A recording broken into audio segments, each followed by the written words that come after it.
Hello again to everyone listening. This is the XP Billionaires podcast, and this is Ray Fegram. I've got Irene Rogue here. How are you? Hi, I'm good. Good. Excellent. And Sky Knight, how are you doing today?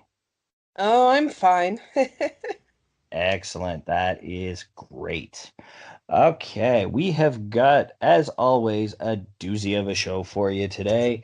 We're going to be talking about an interesting concept that's come out in a lot of video games, and even in RPGs. It also allows for more variety in what you are able to do and what you're able to finish within a game.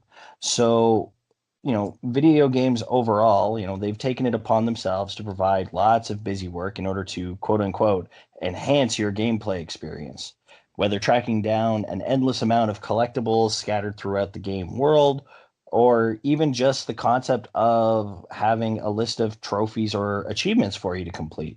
So, this level of completionism is very, I don't know. I think it's a bit of a controversial subject in that, is it necessary, or is it, something that really drives gamers to do? Is it something that they feel compelled to do because of getting their money's worth, especially with the price of games rising with every generation? I thought it'd just be fun to kind of talk about it and see what you guys think. I have thoughts. All right. So, I mean, I guess the first real question is that when it comes to this kind of completionism, what does or would actually motivate you to go for, go to 100% something? I mean, whether or not it's, getting the platinum trophy or even just completing a specific, collectible side mission. Let's start with Sky. What do you think? I am generally not a completionist, but I will go for certain goals I feel strongly about. Usually something that has narrative implications, like collecting all the stars of destiny in a Suikoden game. In terms of seeing more and different game content, often I will just do multiple playthroughs to try for different endings or try to use different features or characters. And that seems to work for me. Generally speaking, I'm not a trophy hunter. It doesn't really matter to me if I still don't have a platinum trophy. Though granted, I will probably get the platinum trophy in Grim Fandango remastered at some point because it's Grim Fandango remastered and this is me. But um yeah, generally not a completionist. I generally don't care to put in the time, the overwhelming time when there's other things to play to, get like every single item or whatever. It just doesn't mean anything to me. Especially And, when and, so many games are artificially inflated these days Yes. to just have endless hours of content TM without necessarily thinking, is this content worth spending endless hours on? It often is not. I No. mean, like, if I need to do something 500 times and I struggle to do it 100 times, then generally I'm really not going to care if I True. get that one freaking trophy, which ultimately doesn't really mean anything. that's what I'm looking for here. It's a matter of, like, what is the relevance in, putting in all of this extra work to do it? I mean, for me, like, getting into my end of my 2 cents on it, I mean, there's really two factors on whether or not I would go for completionism. The time constraint is definitely the first one. That's a huge one for me. If it's going to add another 40 hours to my playtime, I'm not really generally going to want to do it unless the second factor kicks in, which is its relevance to the plot or to the characters. If it's going to enhance the story or, a character's development in any way, I'm definitely all for it. Like, I'm finding out the last week or a week or two ago, however long ago it's been, when the Nintendo Direct came out that talked about the enhanced version of Dragon Quest 11. telling me that there's going to now be character side quests, I would want to do every single one of those. But at the same time, Ooh. I also just finished the game, and that bothers me so much because at the same time there have been news articles saying that Nintendo or that Square Enix still isn't necessarily considering putting those enhancements onto the PS4 version or the PC version. Oh, that's shitty. Yeah. I absolutely. Now that's not to say that they won't. That's just that right now they're not thinking about it. But I think enough fan outcry is going to do it. But It's a at timed the, exclusive. It's a what timed exclusive because they want to sell the Switch version, and as soon as the Switch version sales taper off, they'll release it as DLC for everything else. You're probably right. Absolutely. But at the same time, are they going to force me to repurchase the game or is the add-on content going to be available? Like that's what I'm more concerned about is how they're going to release it. I Because if they mean, force me to buy the game again, as much as I love the game, I'm not going to do that. and like, so Square Enix's other timed exclusive, the big one that I remember from a few years ago, was Rise of the Tomb Raider, and it was a year between the Xbox One release and the PS4 release. Mhm. So I don't know when it would be considered no longer a timed exclusive and they would put that content up for everybody else, but Square Enix has definitely played hardball with its timed exclusives before. Well, I'm not even sure it's a timed exclusive. Like, the thing is that um, they're basically selling this as an enhanced version. Yeah, but they'll want to sell that enhancement on other platforms eventually, is what I'm getting at. Well, it's still a JRPG, and they tend to be, they don't tend to be cross-platform. I Mhm. mean, it's more common now than it used to be, but Well, they did with Final Fantasy 15. It's possible that they could go the yeah, Final but Fantasy that's 15 route. Final Fantasy and this is Dragon Quest. Like, they're not comparable in terms of, in terms of popularity, I don't think. No, but Dragon Quest is already like it's on PC and PS4, I believe. I don't know if it came to Xbox One, I don't believe it did. I know. but it did get a PC port. So it's already a little bit cross-platform. My main concern Maybe. is that they might do what they did with Nier Automata eventually and bring it over to Xbox One as a complete edition and then re-release it for the PS4 as well. But Nier Automata is a couple of years old at this point, and they literally just did that like end of last year. Mm, Mhm. So, like, my point is, buckle up. It's going to be a while. yeah.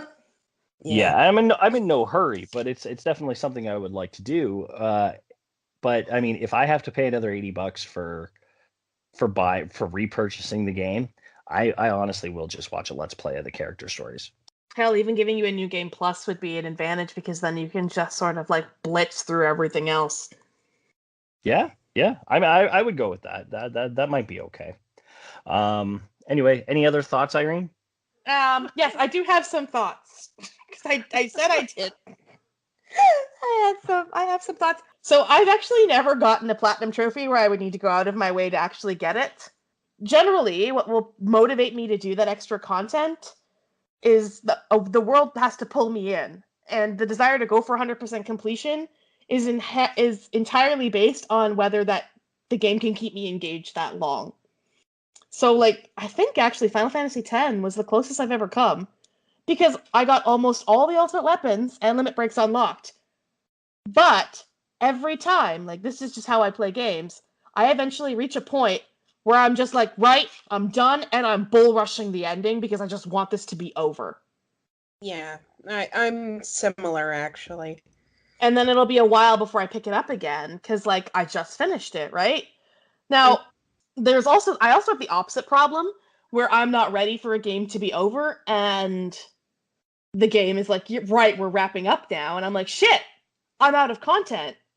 And I'm just not emotionally ready for the content to be done. So I'll like put it down for a bit and then forget what I was doing. So yeah, I'm just not emotionally ready for the story to be over. So I'll like put the controller down and then I'll forget about it and come back to it months later and be like, I don't remember what I was doing. Guess I'll have to start all over. Doh.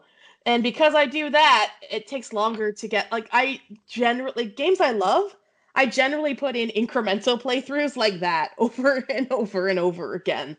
getting ever closer to the end. And someday you will see that end or die trying.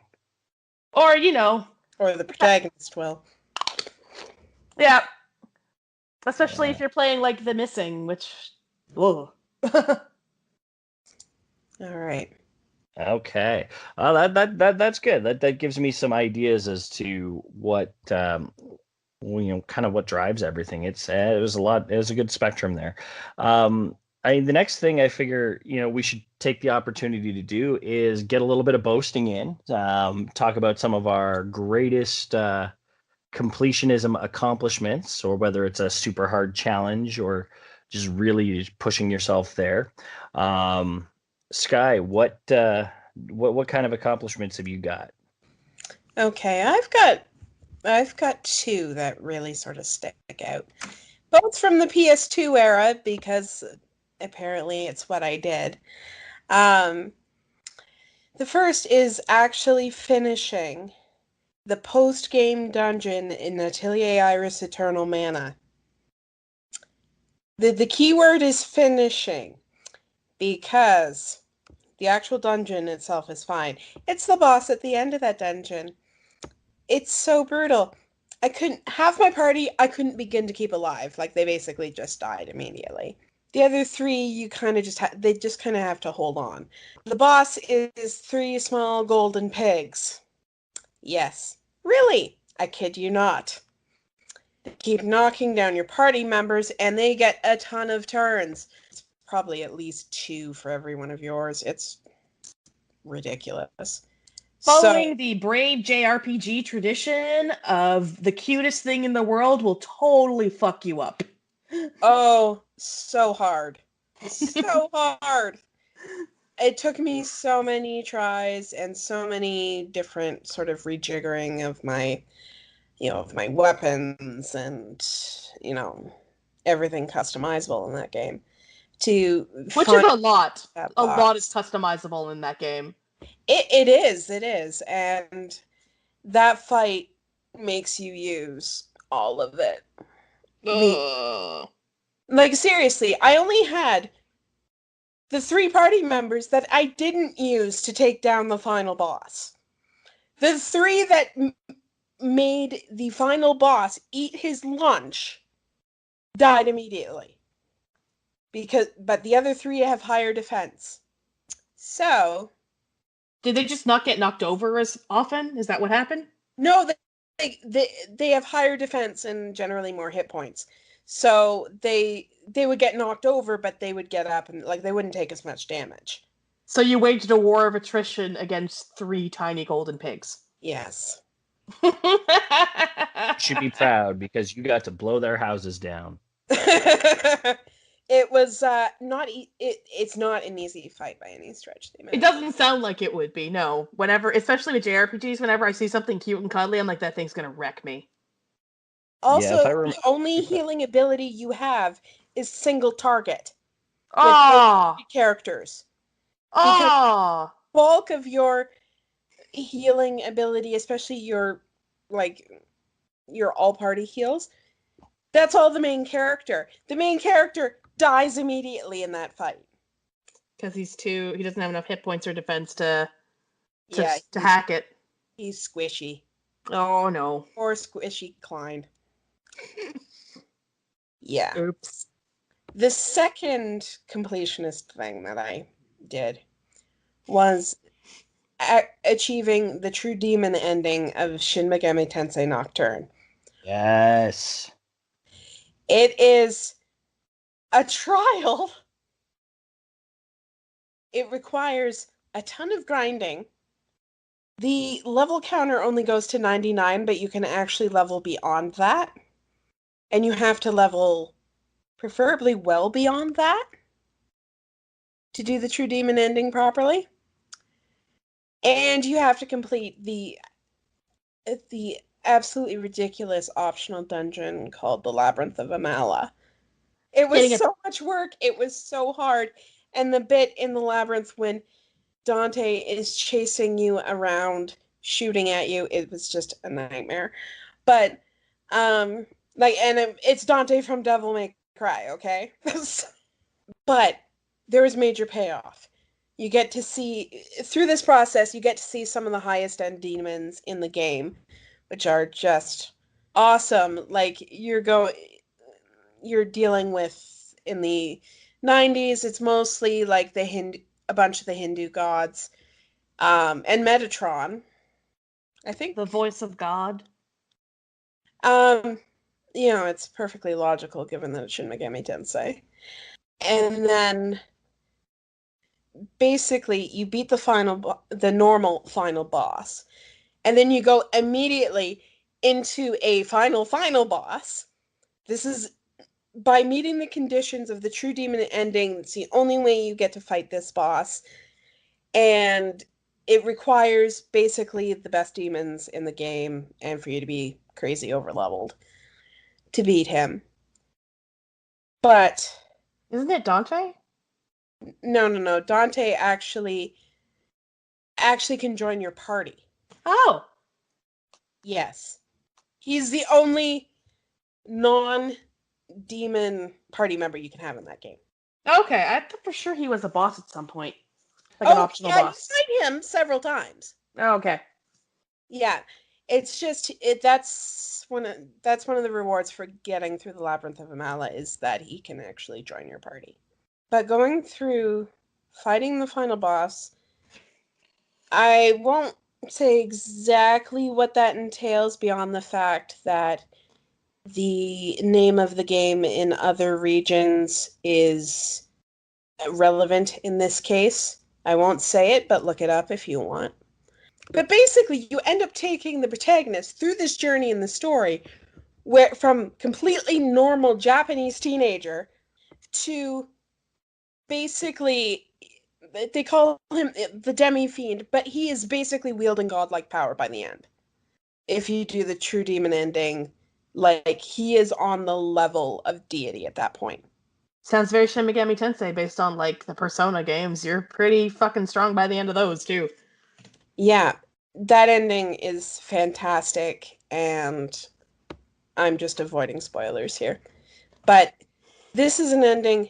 It's great, but you probably won't enjoy the experience unless you absolutely love the gameplay of Nocturne, because you will be doing a lot of grinding.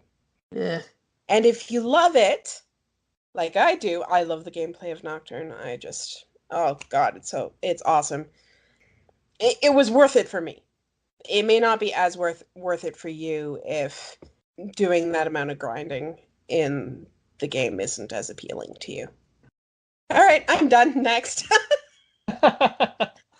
Okay. Let's switch it up a little bit. Irene, what have you got to brag about?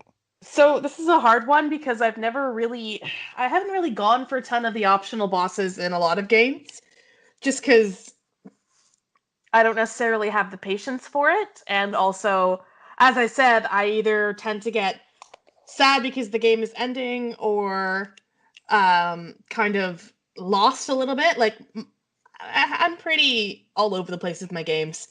So that means that I never really achieve the overpowered level high enough in order to really get the final boss or that extra final boss very often.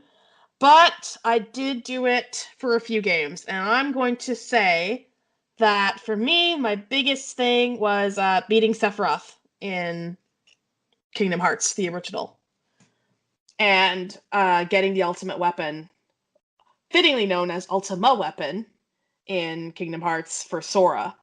Now, I did this way back on the PS2 era, but I also did it again with Kingdom Hearts Final Mix on the PS4 that came out, right?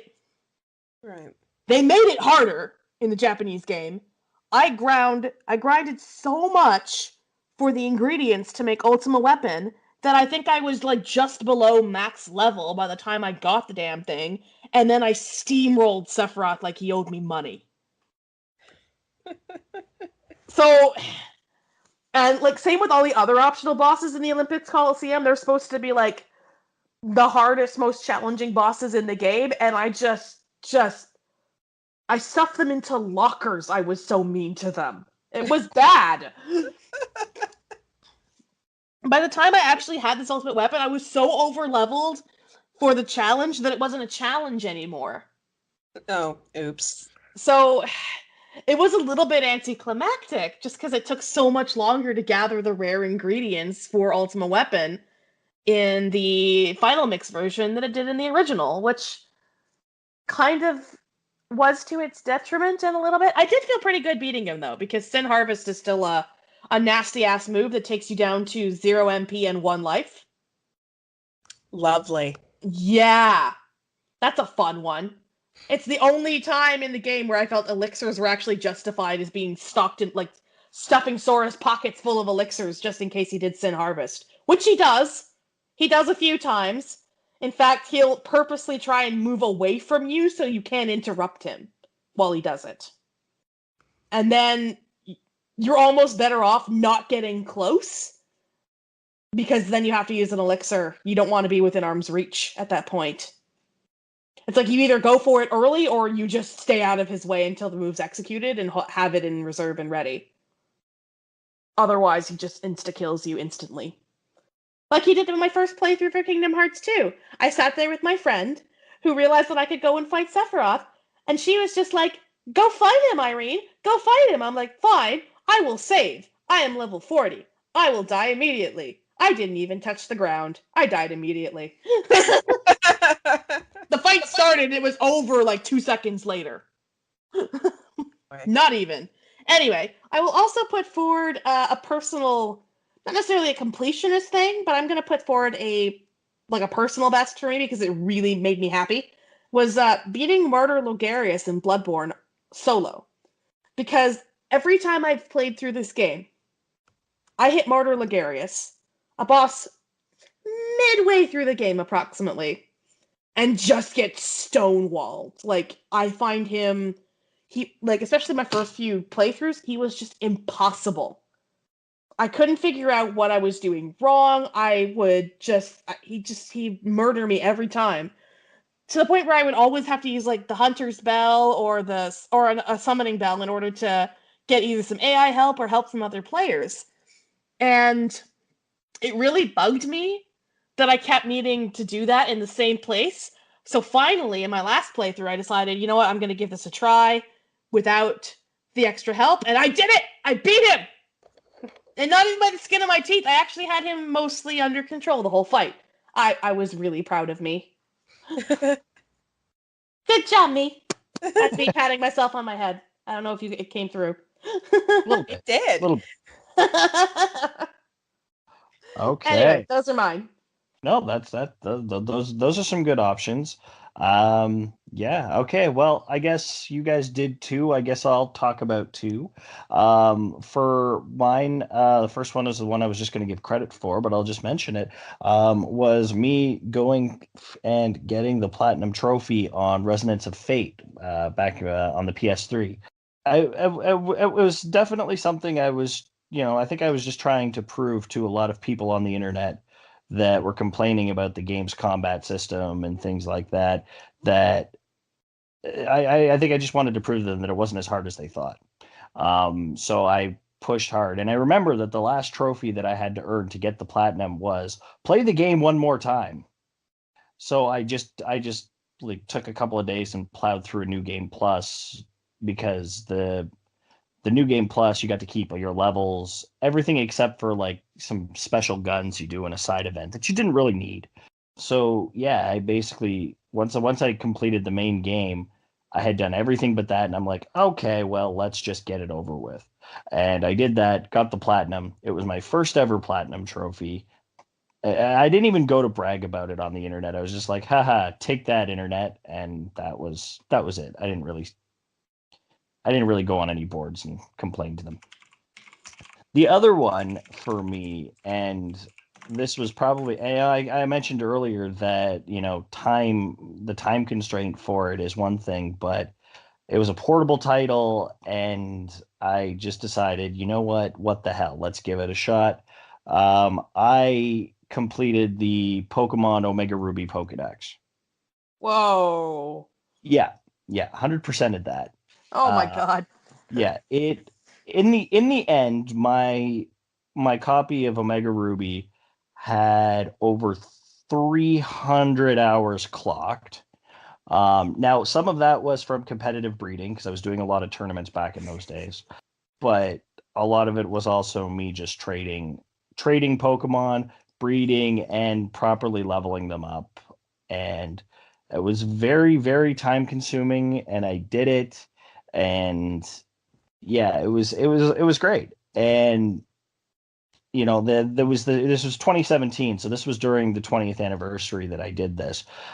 So all of the mythic Pokemon were being given out either through like EB Games codes or just as like mystery gift downloads. So that got me all of my mythics that I was missing. And then I did manage to get a couple of trades from some of the extra codes I managed to get my hands on. So I managed to pick up a lot. And yeah, and I mean, most of those Pokemon are still in my Pokemon bank waiting for when I can release them into, say, hopefully Gen 8 if they put Pokemon Bank onto the new game. Oh my god, it's a lot of Pokemon time. It Eh, was. It was. And a lot of it, like I was breeding for competitive Pokemon too, so it was after the post game, it was all like the trainer challenge island where they had like this just one island with a breeding camp or with a daycare, that's what they were called.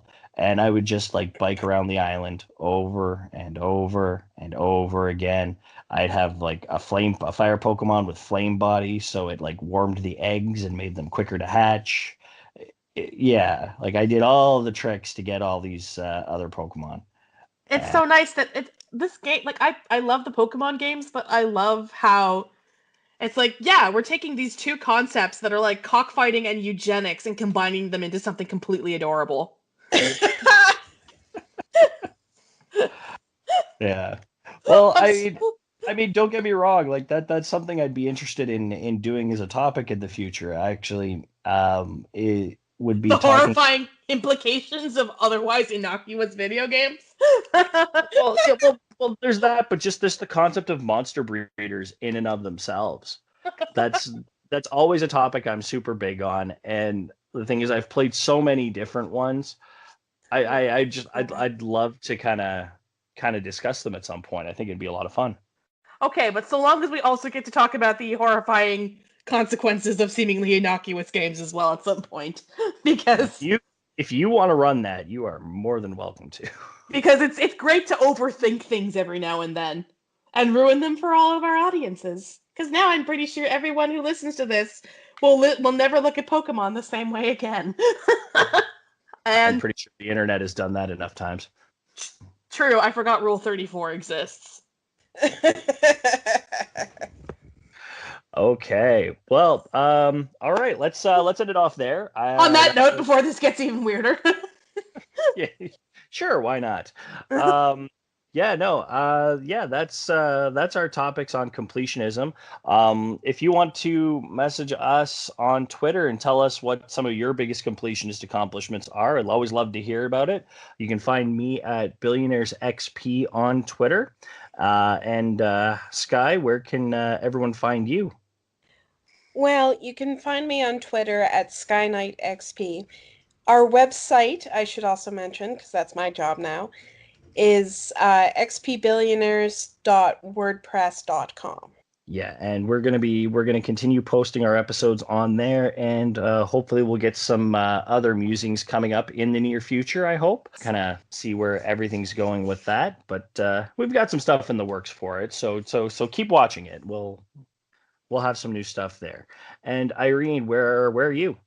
I'm at irogue_xp on Twitter and also at iroguexp on Twitch, where I do my weekly Twitch streams. And as always, we are on Coffee. So if you like what you're listening to, you like any of the streams we've started putting up on our on Twitch or on our YouTube channel, just Yeah, search XP Billionaires on YouTube to get more of that. You'll have our podcasts. You'll have all of the Twitch streams that have been coming out. So if you missed any of the live ones, you'll be able to see that, whether it's Irene, Sky, or even mine once I finally start them. We'll be there. So definitely check us out there. Like, subscribe, hit that random bell button I'm new to the YouTube thing, so I'm trying to remember all of it. So Yeah, the giant flow chart you must complete to actually subscribe to a YouTube channel. That. yeah, that one. But and yeah, we're also if so with coffee.com/XP Billionaires. Feel free to send us a donation. If it's just for the group, great. If it's for anyone specific, leave a comment, let us know. It's that'll help us keep track. Thanks again for listening, and as always, keep gaming. We'll see you next week. Bye. Bye.